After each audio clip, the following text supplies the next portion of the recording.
this was definitely not the news that I was looking for.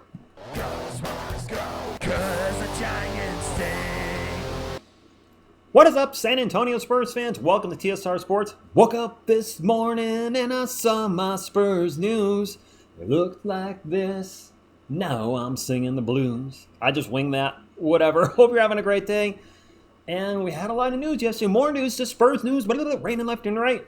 The San Antonio Spurs have renounced the rights for the free agents. I'm reading this all backwards. The San Antonio Spurs have renounced the free agent rights for the following players: Dominic Barlow, which we knew that we saw that coming.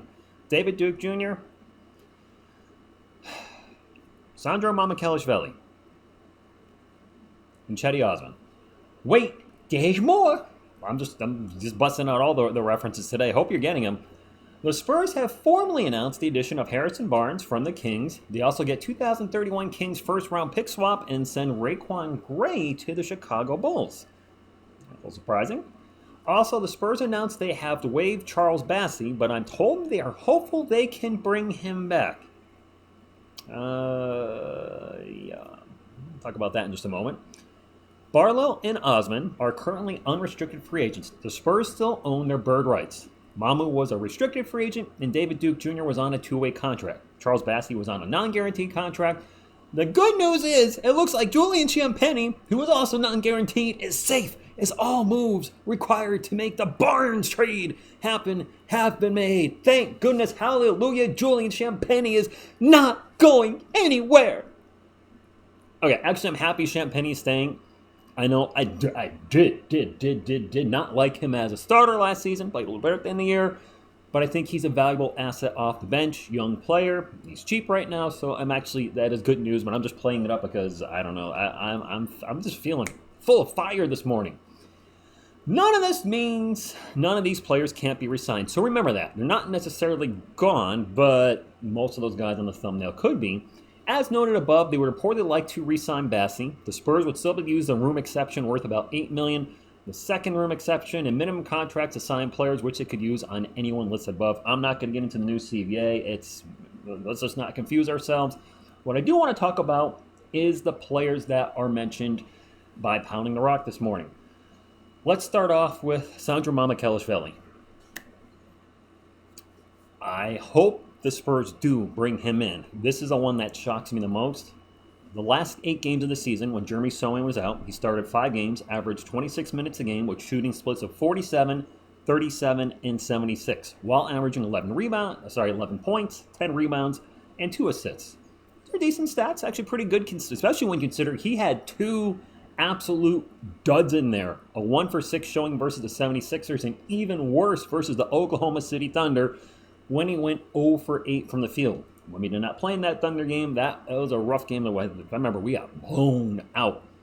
In those 8 games, the Spurs went 4-4. He played well with Wemby. Isn't that what we want on the team? Players that complement Wemby and work well with them? I think they'll be back. If he goes to another team, this is a loss in my opinion. We don't have a lot of big men on the team. We certainly don't have big men that we feel we can rely on. You're going to use that, Collins. And speaking of big men that aren't reliable, let's talk about Charles Bassey next. The Spurs want him back?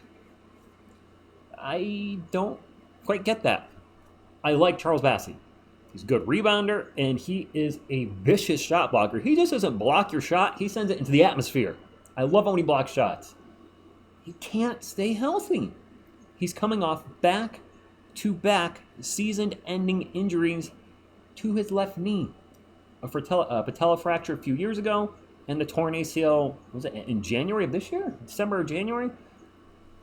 I'm rooting for him. If they bring him back, okay, I'll hope for the best, but it kind of scares me to put money and invest time into a player that just proving he can't stay healthy, and it's the same body part. It's not like he dislocated his right shoulder in year 1, then he had the ACL torn his left knee in year 2. No, this is the same part of his body that's getting beat down, broken down, worn down.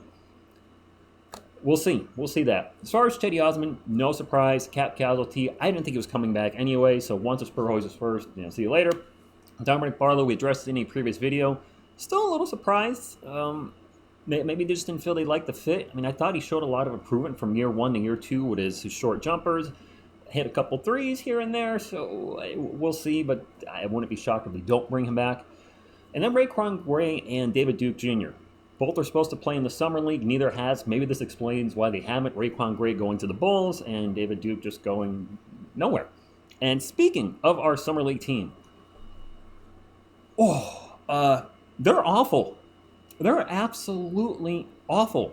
2 blowout losses, playing some really bad and hard to watch basketball. It is a mess. The only positive I can say out of the whole Summer League right now is what I saw from Stephon Castle in the first game. And I hope he plays tonight against China because, seriously, I don't think I could make it through these games right now without you guys. I can't tell you how much I appreciate you more than ever.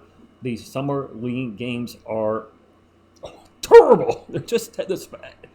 We didn't even crack 60 points in the last loss. I don't even remember who we played. Sacramento. I remember who we played. Well, I think we finished with 59 points. There was a joke in the fourth quarter. Are we going to get to 60? I'm like, yeah, we'll get to 60. Sure, it's 10-minute quarters, but we're not going to get to 60. It's just bad. And I look at,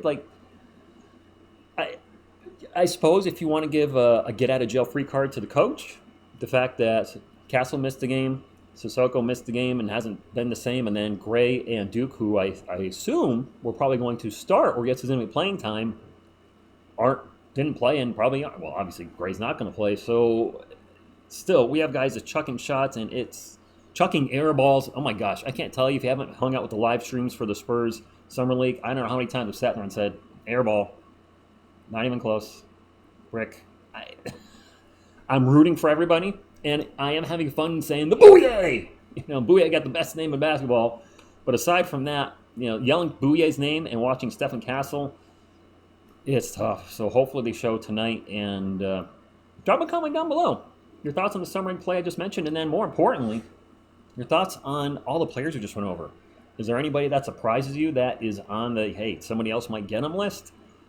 I got to think based on the channel comments I see, a lot of you, a majority of you want Mamu back.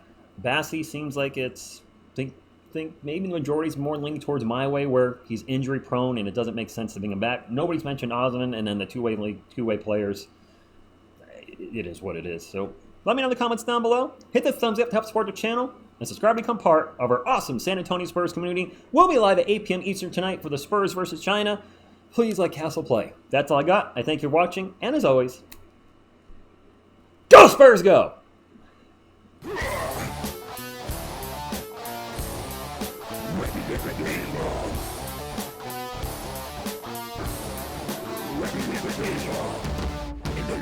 Ready,